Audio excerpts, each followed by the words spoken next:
ताहि जाते बहे अरहंतादि जो विद्यादि सागर सुधी, जो विद्यादि सागर सुधी गुरु हैं हितैषी, शुद्धात्म में निरत नित्य हितोपदेशी। वे पाप ग्रीष्म ऋतु में जल हैं सयानी,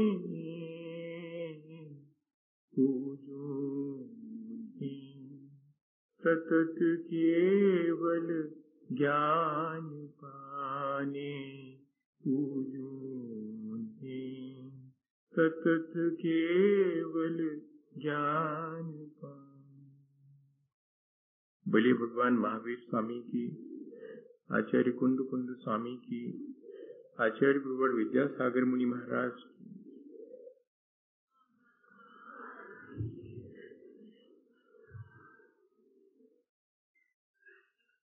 हम सभी लोगों ने पिछले दिनों अपने जीवन की विविधता और इस संसार की विचित्रता, इन दोनों बातों को जानने के लिए एक प्रक्रिया, एक विचार की प्रक्रिया शुरू की थी। और हमने ये बहुत अच्छे से समझ लिया है कि हमारे जीवन में जो भी घटित होता है उसका प्रमुख कारण मेरा अपना कर्म है। मैं कर्म निरंतर करता हूं, कर्मों का फल भी मुझे ही चखना होता है। और इतना ही नहीं, कर्मों का फल चखते समय मेरी जो असावधानी है, मेरी जो गाफिलता है, मेरी जो अज्ञानता है, वो मुझे और नए कर्म बंधन के लिए मजबूर कर देती है। कर्म सिर्फ एक भौतिक प्रक्रिया नहीं है, कर्म एक मानसिक, भावनात्मक और आध्यात्मिक प्रक्रिया भी है। कर्म दोनों तरह के किए जा सकते हैं। संसार बढ़ाने वाले कर्म भी, जो अत्यंत सांसारिक होते हैं, और संसार से पार होने के कर्म भी किए जाते हैं, जो कि आध्यात्मिक होते हैं।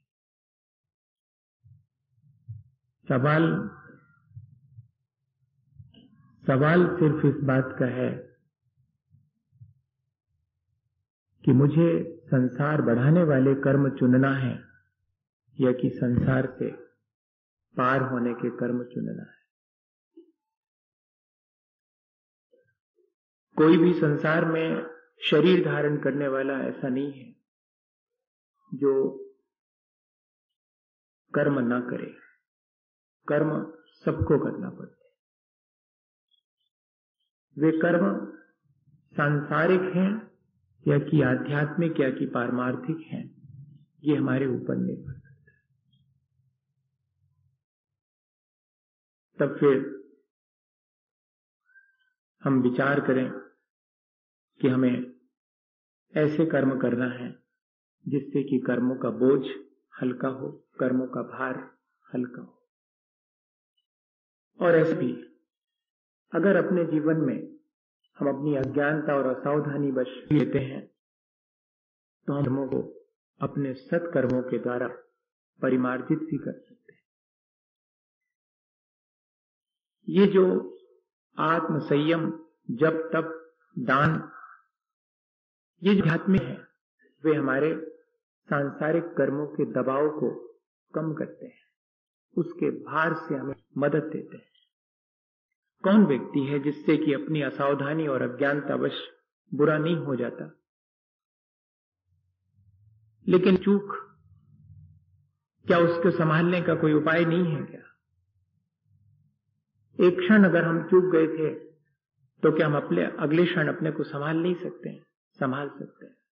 और इतना ही नहीं, अपनी उस चूक का फल जो मिलने वाला है उसको भी हल्का कर सकते हैं।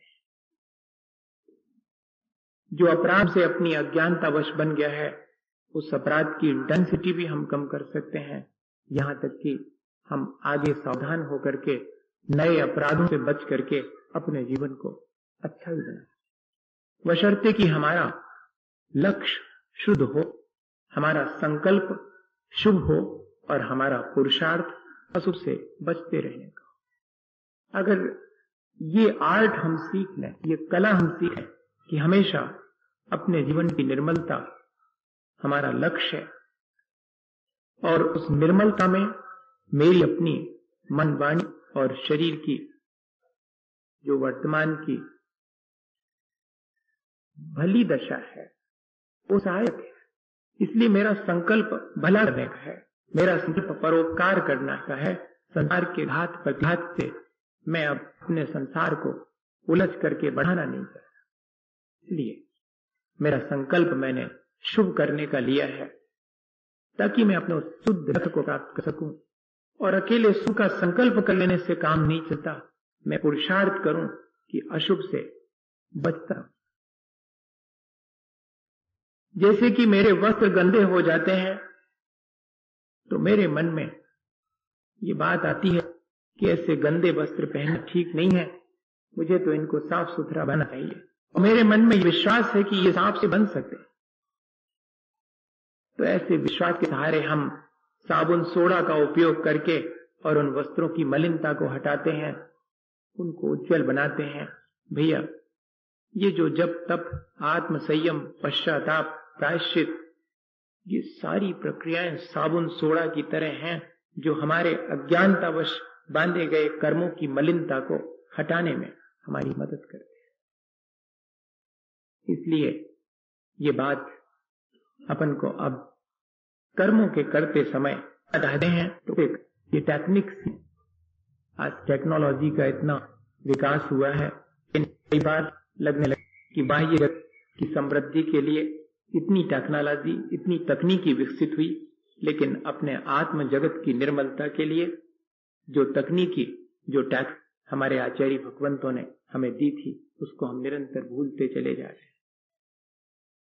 बाह्य जगत में जो भी विकास है उसके लिए ठीक है कि एक टेक्नोलॉजी जरूरी है, लेकिन एक टेक्नोलॉजी, एक आर्ट हमारे भीतर अपने जीवन के विकास के लिए भी तो होना चाहिए। अपनी मलिनताओं को हटाने का हम पुरुषार्थ करें और निरंतर अपने जीवन को उज्जवल बनाने का संकल्प हमारे मन में हो, तो हमारी ये कर्मबंध की प्रक्रिया सही मानी जाएगी। वरना मैंने देखा है कि कर्मों के बारे में राई रत्ती जानने वाले को मालूम है कि किस प्रकृति का बंध कहां तक होता है, किसका उदय कहां तक चलता है और किसकी सत्ता कहां तक चलती है, और क्या टेक्नोलॉजी है कि हम इन चीजों को अपने भीतर ही सत्ता में नष्ट कर सकते हैं। क्या उत्कर्षण है, क्या अपकर्षण है, क्या उदय है, क्या उदीर्ण है और क्या संक्रमण है, राई रत्ती जानते हैं। बैठ जावें तो ऐसी चर्चा करें कि चर्चा सुन करके सामने वाले को लगे कि अद्भुत है ज्ञान, लेकिन जरा जीवन में झांक करके देखें तो वहां सारा कुछ अज्ञानता में व्यतीत हो रहा है। इसलिए मैंने वो सारी बातें बहुत मुख्य नहीं रखी। हमने तो सिर्फ कर्म सिद्धांत से यही सीखने की कोशिश करी है कि मेरी अपनी अज्ञानता में मेरे से जो कुछ भी बुरा हो गया है, अब मैं उसके लिए रोऊं तो रोने से कोई फायदा नहीं होने वाला। जब वो मुझे अपना फल देगा तब उसका फल पाने के लिए मैं बचने की कोशिश करूं कि मुझे फल ना पाना पड़े, या कि मैं हाय तो वह मचाऊं, दुखी हूं तो भी कोई फायदा नहीं होने वाला। मेरा फायदा तो इसमें है कि मेरी अज्ञानता से मैंने जो अपने भीतर खोटे कर्म संचित कर लिए हैं, हो सके तो कोई वर्तमान में ऐसा उद्यम करूं, ऐसा पुरुषार्थ करूं जिससे कि उन खोटे कर्मों का दबाव कम हो जावे और आगे के लिए उनकी जो संतति, उनकी जो परंपरा चल रही थी उसको भी हम रोक सकें। बस इतना ही पुरुषार्थ हमें वर्तमान में करना चाहिए। कर्म जो हम करते हैं उनका फल सिर्फ हमें ही मिलता हो, यह बात सब जानते हैं, लेकिन ध्यान रखना कि इतना ही नहीं है। कर्म का फल वर्तमान में भी मिलता है और दूरगामी परिणाम भी हमारे अपने कर्मों के होते हैं। और इतना ही नहीं, अपने एक अकेले के जीवन के ऊपर ही नहीं, आसपास के परिवेश और वातावरण पर भी हमारे कर्मों का असर पड़ता है। ये बात भी हमें जरा विचार कर लेनी चाहिए। कर्म करते समय कितनी जिम्मेदारी हमारी है, ये बात हमें समझ में आनी है। तो फिर हमारे अपने कर्म करने की जो कुशलता है, वो हमारे कर्म तो करना है, लेकिन कुशलता कैसी हमारे अंदर होनी चाहिए कि ये कर्म मेरी क्षति ना करें, मेरे परिवेश की भी क्षति ना करें। मेरे किए हुए कर्म सिर्फ मेरी ही क्षति या ही उत्थान नहीं करते हैं, मेरे आसपास के परिवेश की क्षति और आसपास के परिवेश के उत्थान में भी कारण बनते हैं। इस बात पर भी हमें विचार करना चाहिए। मेरे कर्म मेरे वैयक्तिक नहीं है, वे सामाजिक और राष्ट्रीय और अत्यंत व्यापक है। जैसे अपन सब जानते हैं कि अगर परिवार में कोई एक व्यक्ति धर्मात्मा है, तो उस परिवार की विश्वसनीयता, उस परिवार के प्रति लोगों के मन में प्रशंसा का भाव, उस परिवार की प्रामाणिकता, इन सारी चीजों में बढ़ोतरी होती है कि नहीं होती? एक व्यक्ति परिवार में धर्मात्मा है तो सारे परिवार को उसका फल मिलता है या नहीं मिलता है? सबको उसकी प्रशंसा और उसकी विश्वसनीयता का लाभ मिलता है कि नहीं मिलता? आज हमें किस चीज का लाभ मिल रहा है? आज हमारे साथ एक चीज सबसे बड़ी जुड़ी है कि हम अपने आचार्य महाराज के शिष्य हैं। उनकी उस त्याग तपस्या का फल हमें भी मिल रहा है कि नहीं मिल रहा है? जहां जाते हैं वहां पर लोग श्रद्धा की दृष्टि से देखते हैं, भैया उनके शिष्य हैं। हमने अभी कुछ भी नहीं किया, हमने आपसे कोई अभी बात भी नहीं की है, लेकिन इसके बावजूद भी और उसका फल मिलता है कि नहीं मिलता? ये सामने उदाहरण है अपने, कोई ऐसी चीज नहीं है, सबके देखने में अनुभव में आती है। और इतना ही नहीं है, एक मछली सारे तालाब को गंदा करती है, इसका भी उदाहरण सबके सामने है कि अगर दुर्योधन को थोड़ी सी राज्य की लोलुपता नहीं होती तो युद्ध नहीं होता। और एक अकेले गांधी जी को अहिंसा और सत्य का पालन करते हुए देश को स्वतंत्रता नहीं मिलती अगर उनके शुभ कर्म का सबको फल नहीं मिलता। तीर्थंकर अपने आत्मा का खुद कल्याण करते हैं, लेकिन तीर्थंकर की दिव्य ध्वनि को सुन करके चतुर्विध संघ अपना कल्याण कर लेता है। हमारे किए हुए कर्म दूसरे के उत्थान और पतन दोनों में जिम्मेदार होता है। माता पिता के अपने जैसे कि धन संपत्ति अपने बेटे को मिलती है, इतना ही नहीं समझना, माता पिता का कर्ज भी बेटे को ही चुकता करना। दोनों ही स्थितियां, उनके किए हुए भले और बुरे कर्मों का असर आने वाली संतति पर भी पड़ता है। इतनी सावधानी का काम है कर्म करना। सिर्फ हमारे ही अपने जीवन को बेमुश्किल में नहीं डालते हैं या हमारे जीवन का उत्थान नहीं करते हैं, वे हमारे आसपास के परिवेश को भी प्रभावित करते हैं। ये बात हमारे ध्यान में बनी रहे। तब फिर कैसे कर्म करना है, ये अपने मन में अपने आप ही विचार आना शुरू होगा। ये सारी चीजें ध्यान में रख के अब अपन थोड़ा सा आज आगे बढ़ते हैं। एक छोटा सा उदाहरण देख लें और फिर उसके बाद अपने को समझना ये है कि मैं जिन कर्मों का फल भोग रहा हूं वो मैंने किन भावों से बांधे होंगे। आज अगर मेरी अज्ञानता ज्यादा है, मेरा ज्ञान ढक गया है, या कि मेरा अपना विजन क्लियर नहीं है, मेरे अपने जीवन में बहुत सारी गड़बड़ियां हैं, तो उन सब की जिम्मेदारी मेरे अपने पूर्व के किए हुए परिणाम हैं। ये मुझे अगर मालूम पड़ जावे कि कौन से वाले परिणाम से मुझे कैसे वाले कर्म का बोझ ढोना पड़ता है, तो फिर मैं उसको बोझ को हल्का करने के लिए वैसे परिणाम ना करूं। बहुत आसान सा तरीका है। वो प्रक्रिया पर अपन अब विचार शुरू करेंगे, पर उसके पहले ये बात अपने ध्यान में रखें कि हम जो भी कर्म करेंगे उसमें हम फल में आसक्त नहीं होंगे, क्योंकि कर्मों का फल हमें दोनों रूपों में आसक्त करता है। जब वो भला फल देता है तब हमें गाफिल कर देता, हमारे भीतर अहंकार पैदा करता है, और जब वो अपना खोटा फल देता है तब वो हमें संक्लेशित कर देता है। और अहंकार और संक्लेश, इन दोनों प्रक्रियाओं से मैं और अधिक अपने संसार को बढ़ाता हूं। इसलिए पहली चीज कि मैं इस कर्म के फल में अपनी आसक्ति घटाऊं, और जो कर्म मैं करता हूं उसको कर्तव्य मान के करूं, उसमें कर्ता ना बनूं। ये दूसरी चीज। पहली चीज कि मैं अपने कर्मों के फल में आसक्ति ना रखूं, कर्म करूं तो कर्तव्य मान करके करूं और कर्ता बन के ना करूं। अगर ये दोनों चीजें हमारे जीवन में आ जाएं कि कर्म का फल भोगते समय क्या सावधानी रखना और कर्म करते समय क्या सावधानी रखना, फिर देखिएगा वे कर्म हमारे जीवन को ऊंचा उठाने वाले ही होंगे। एक उदाहरण है, असल में हम सब लोग कर्म करने में उतने उत्सुक नहीं है, हम तो कर्म के फल में उत्सुक हैं, देखा जाए अगर। और हमें तो कई बार ऐसा लगता है कि फल मिल जावे, हमें कर्म न करना पड़े तो और अच्छा है। ये जितनी भी लॉटरी वाटरी की प्रक्रिया शुरू हुई, उसके पीछे उद्देश्य क्या था? कछु न करने पड़े और घर बैठे और हाथ पे पैसा मिल जाए। Wealth without work. Gandhi ji ने इसको एक पाप कहा है। Wealth without work is a sin, और knowledge without morality is a sin. नैतिक मूल्य कुछ भी नहीं है और नॉलेज खूब सारी है तो वो पाप में ले जाएगी आपको, जैसे ले जा रही है आज। कितना तो ज्ञान है लोगों के पीछे, लेकिन नैतिक विकास की कोई चिंता नहीं, आध्यात्मिक विकास की कोई चिंता नहीं। ज्ञान तो अपार, वो कहां ले जाएगा? पतन की तरफ ले जाएगा। ये जो अकर्मण्यता है, कर्म नहीं करने की जो प्रवृत्ति है, लेकिन फल की आकांक्षा बहुत, और इतने ही नहीं, खोटे कर्म करके भले फल की आकांक्षा, ये संसार बढ़ाने वाली। इसके लिए एक उदाहरण अपन समझ ले। कितने तरह के लोग हैं और अपन उसमें से कौन से प्रकार के हैं, ये जरा सा विचार कर ले। एक वे लोग हैं जो कि कर्म तभी करते हैं जब ये तय हो जावे कि फल क्या मिलेगा।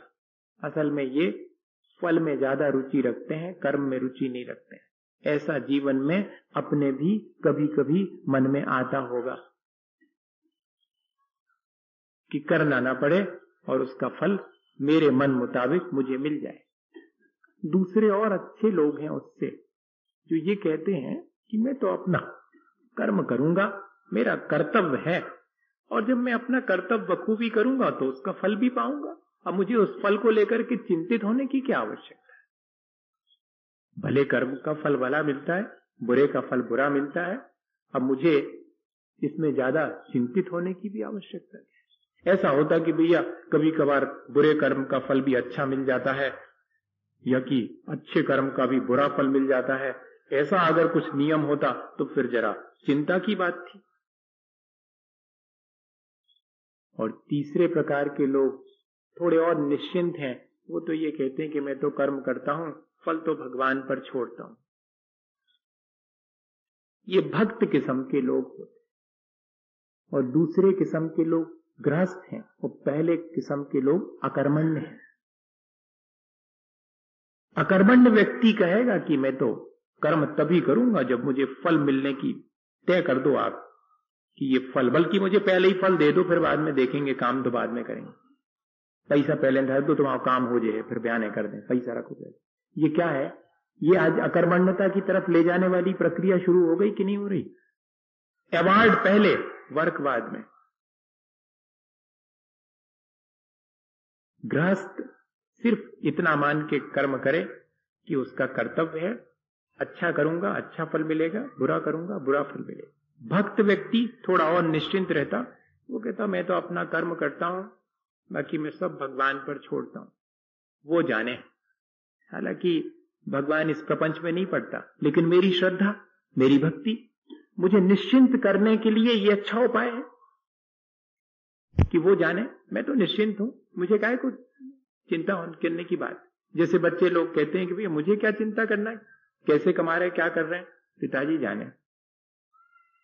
और चौथे प्रकार के वे हैं जो थोड़े और ज्यादा ज्ञानी हैं, जो ये कहते हैं कि कर्म मैं करूंगा, मुझे उसके फल की कोई आकांक्षा नहीं। ऐसा निष्काम कर्म करने वाले तो बहुत विरले साधु जन, जिनको स्थित प्रज्ञ कहते हैं, जो अपने कर्म के फल में समता धारण करते हैं, जो अच्छा फल मिलने पर एक्साइट नहीं होते और बुरा फल मिलने पर डिप्रेस नहीं होते और साम भाव से अपना कर्म करते चले जाते हैं। ऐसे विरले ही हैं। हम भी कभी ऐसा कर्म करके देखें। और पांचवें प्रकार के और हैं जो न कर्म करते हैं और न कर्म का फल चाहते हैं, जो कहते हैं ना तो मैं कर्म करता हूं न मुझे कर्म के फल की आकांक्षा है। ऐसे या तो बहुत पहुंचे हैं या फिर एकदम निठल्ले हैं। अब ये डिसाइड कौन करेगा? ये तो उनके अपने परिणाम डिसाइड करेंगे।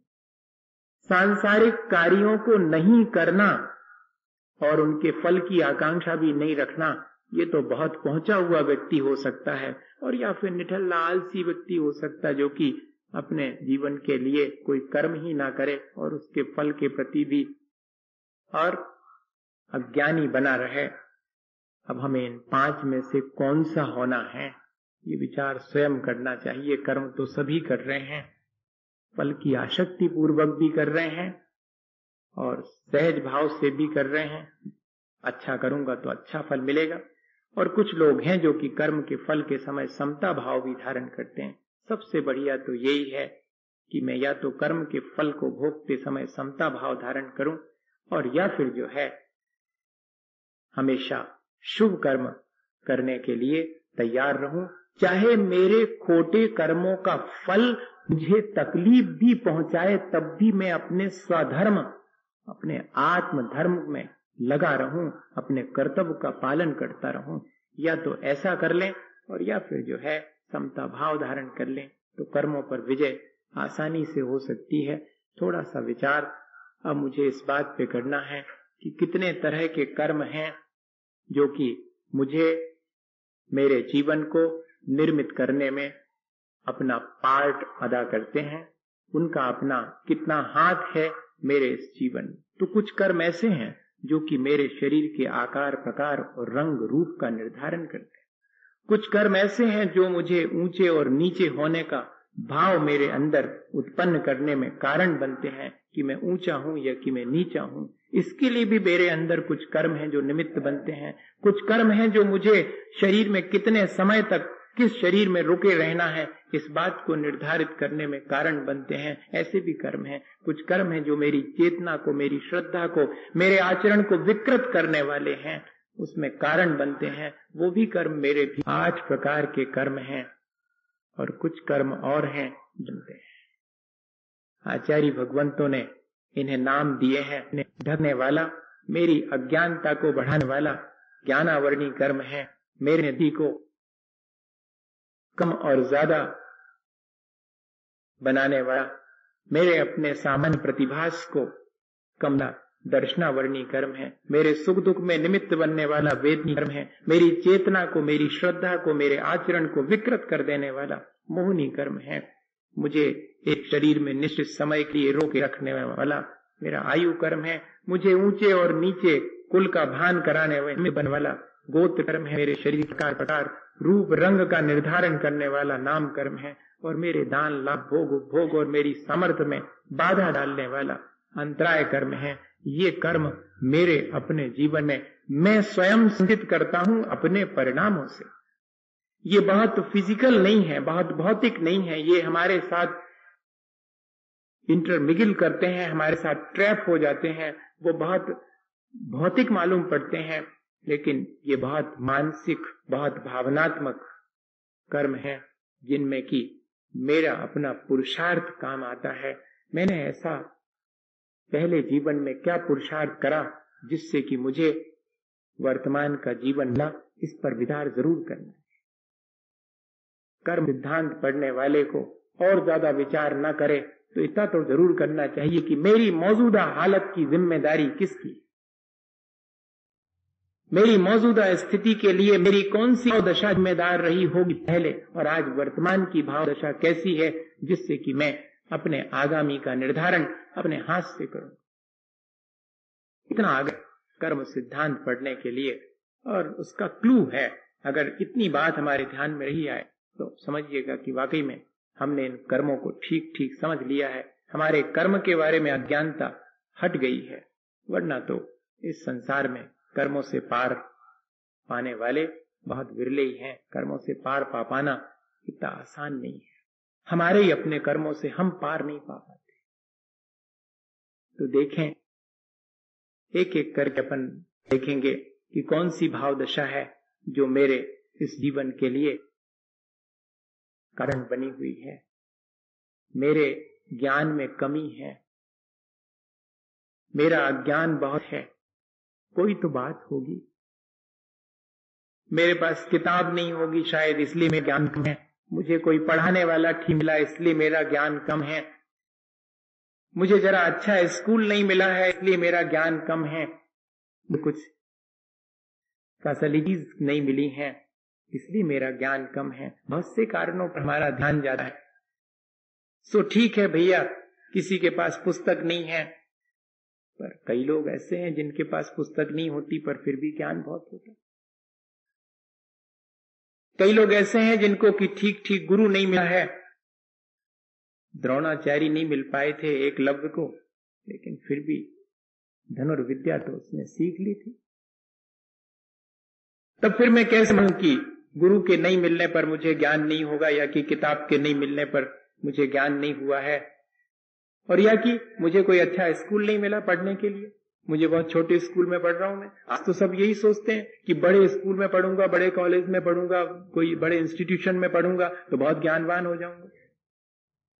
सोच तो हमारा ये है, लेकिन ये सारी चीजें बहुत बाहरी हैं। मेरे ज्ञान और अज्ञान को निर्धारित करने वाली ये चीजें नहीं हैं, ये बहुत बाह्य हैं। अगर है भी तो मेरे भीतर मेरे अपने परिणाम मेरे ज्ञान और अज्ञान को निर्धारित करते हैं कि कितना मेरा ज्ञान का क्षयोपशम होगा और कितना मेरा अज्ञान। ये दोनों चीजें कौन निर्धारित करता? मेरे अपने परिणाम निर्धारित करते हैं। आचार्य भगवंतों ने एक सूत्र लिखा, तत्पदोष निन्नव मात्सर्यांतराया साधनोपघाता ज्ञान दर्शनावरण योग। ज्ञान पर आवरण और दर्शन पर आवरण लाने वाले, उसको कम करने वाले ये जो ज्ञानावरण और दर्शनावरण कर्म है, जो हमारे साथ हम खुद ट्रैप कर लेते हैं, हम खुद उनको अटैच कर लेते हैं, उनके पीछे भाव दशा क्या है? प्रदोष, किसी के ज्ञान की कथा करते समय, जैसे कि ज्ञान की चर्चा चल रही है, बैठे बैठे सुन तो रहे हैं, लेकिन भीतर ही भीतर ईर्ष्या का भाव है। कोई ज्ञान की अच्छी बातें कर रहा है और उसकी बातें सुन भी रहे हैं, लेकिन प्रशंसा का तो एक शब्द मुंह से नहीं है। न मन में प्रशंसा का भाव है, बल्कि उल्टा मन में ईर्ष्या का भाव चल रहा है।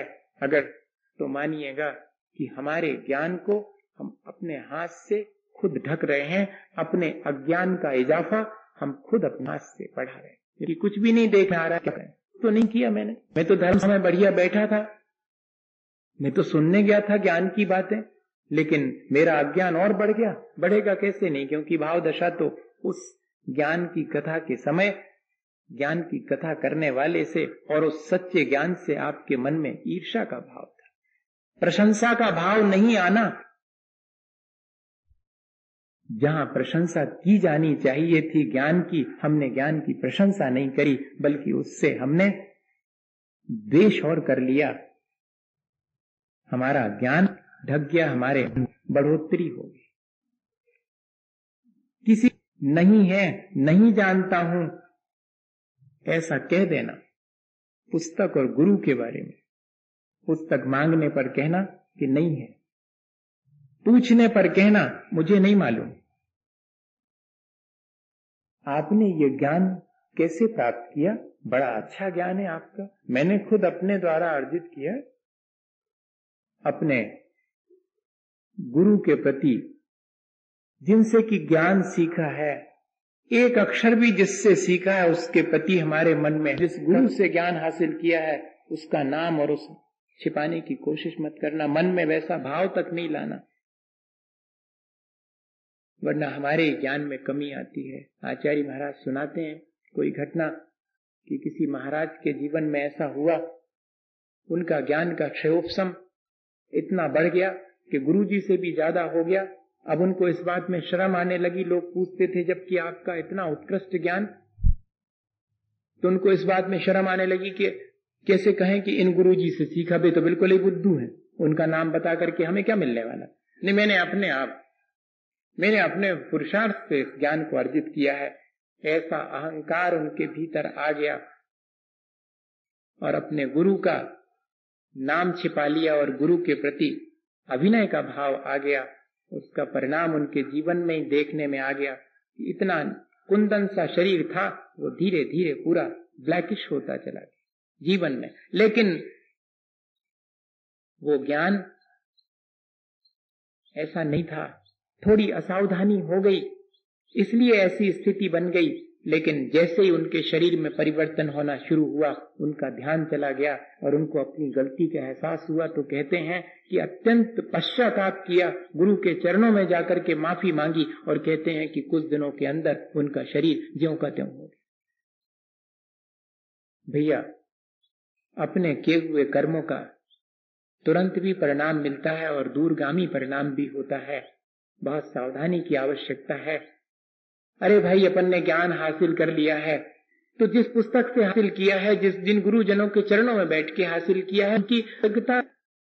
लेकिन उन क्षणों में मेरा अहंकार मुझे शांत नहीं बैठने देता। मुझे याद है, खुद सतना वाले आके बैठे हैं, बात होती थी और सैकड़ों लोग बैठे हुए हैं और प्रश्नोत्तरी के दौरान एक के बाद एक प्रश्न आते चले जा रहे हैं और मैं जवाब देता चला जा रहा हूँ आचार्य महाराज का स्मरण करके।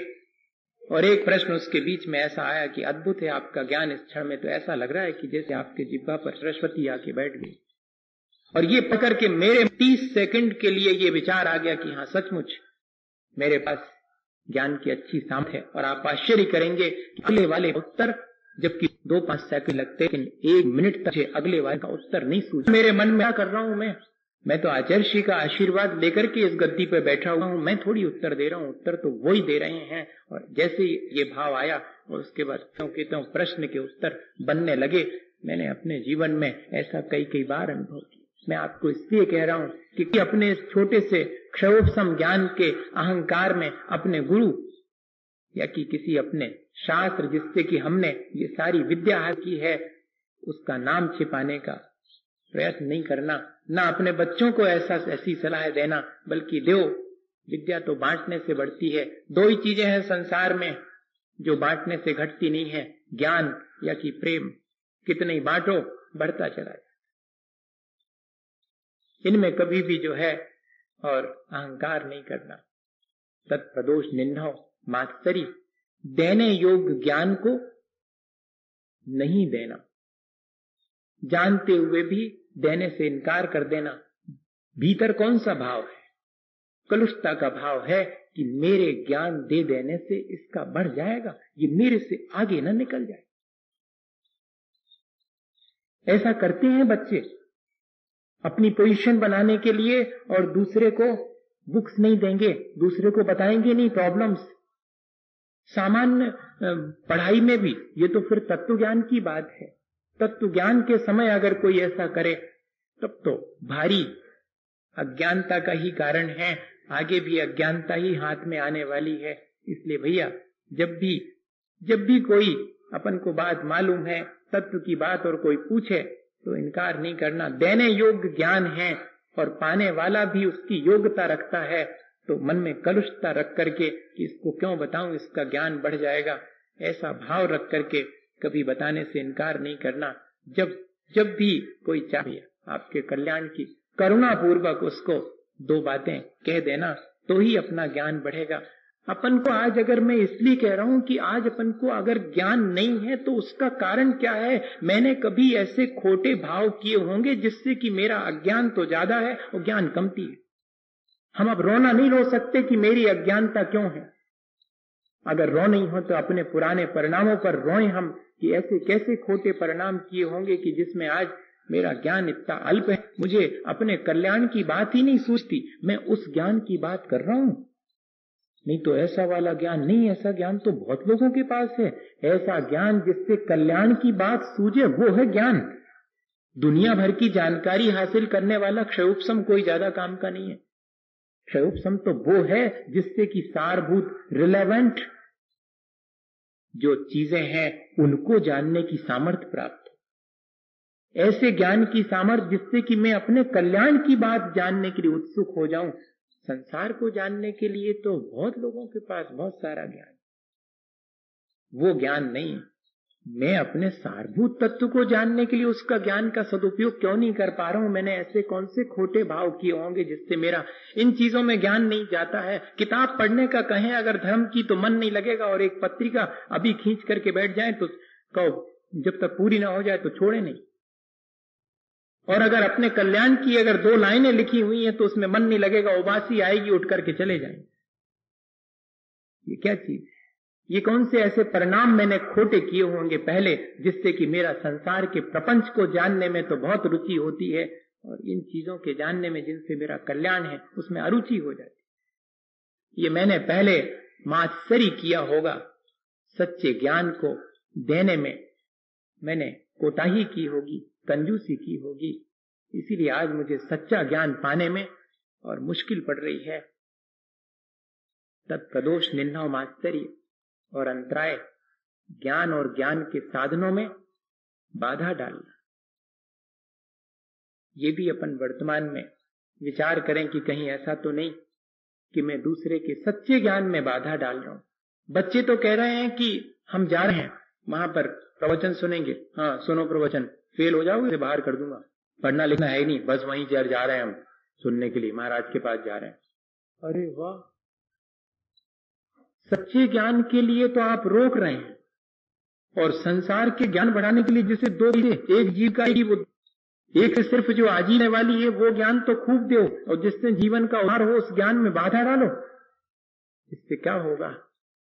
इससे जो है मेरे ही अज्ञान बढ़ेगा, मेरे ही ज्ञान को ढकने वाला काम कर रहा हूं मैं। अगर कोई सम्यक ज्ञान की प्राप्ति की लालयत है तो कभी उसमें बाधा मत डालना। जाओ पढ़ो। हमारी दादी हमें 10 पैसे देती थी अपनी अलमारी साफ करवाने की।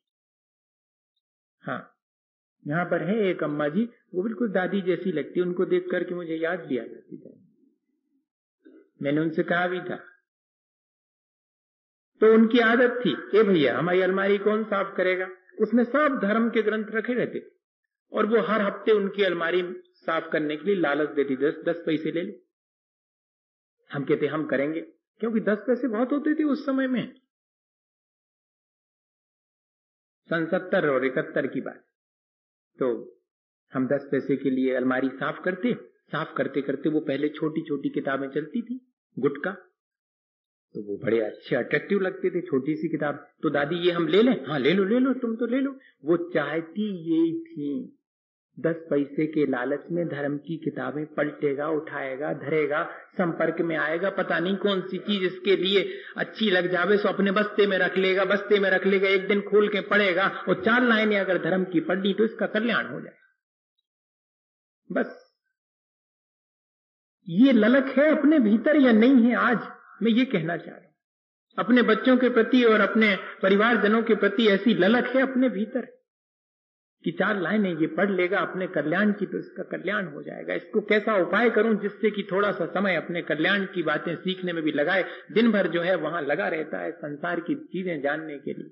डिस्कवरी चैनल पर 2 घंटे से बैठा हुआ है, लेकिन डिस्कवर करना है अपने आप को, अपने चेतना को, इसके लिए कभी कोई समय नहीं।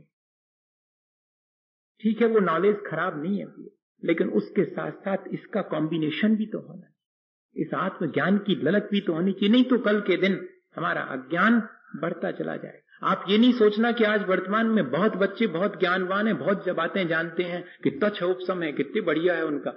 ये ज्ञान की क्षयोपशम की बात नहीं कर रहा हूं, ऐसा क्षयोपशम तो बहुत मिल जाएगा फोकट में। ज्ञान का वो क्षयोपशम जिससे कि हम रिलेवेंट रियलिटी को जान सकें, जो सारभूत सच्चाई है उसको जान सके। और सारभूत सच्चाई तो 7 तत्व ही हैं। इनको जानने में हमें जो सामर्थ्य प्राप्त होती है, उस सामर्थ्य को प्राप्त करने के लिए परिणाम संभालना चाहिए। ये भैया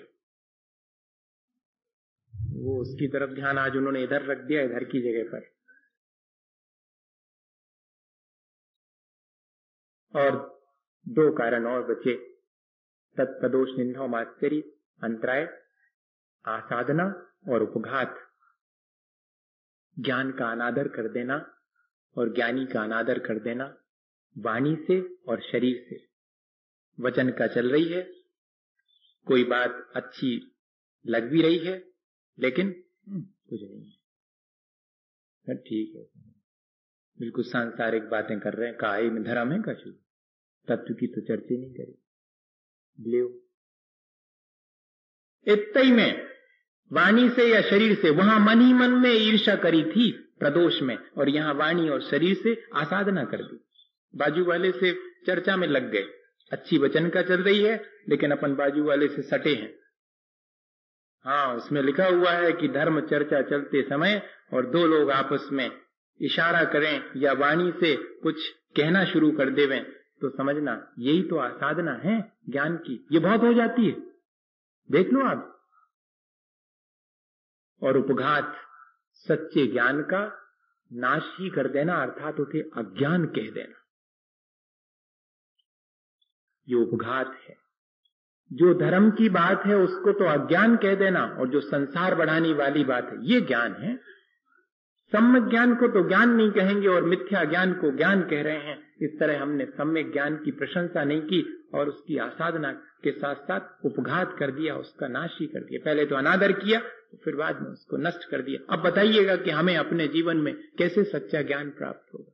तो भैया, अगर हमें सच्चा ज्ञान प्राप्त नहीं हुआ है तो उसकी जिम्मेदारी किसी किताब की नहीं है, किसी गुरु की नहीं है, और ना किसी स्कूल और कॉलेज की है। उसकी जिम्मेदारी मेरे अपने भावों, मुझे अपनी जिम्मेदारी समझनी चाहिए। मेरे अपने परिणाम मुझे इन सब चीजों से वंचित रखते हैं, और यदि मैं अपने परिणाम संभाल लूं तो ये सच्चा ज्ञान और सच्चा ज्ञान पाने की सामर्थ्य मेरे भीतर है।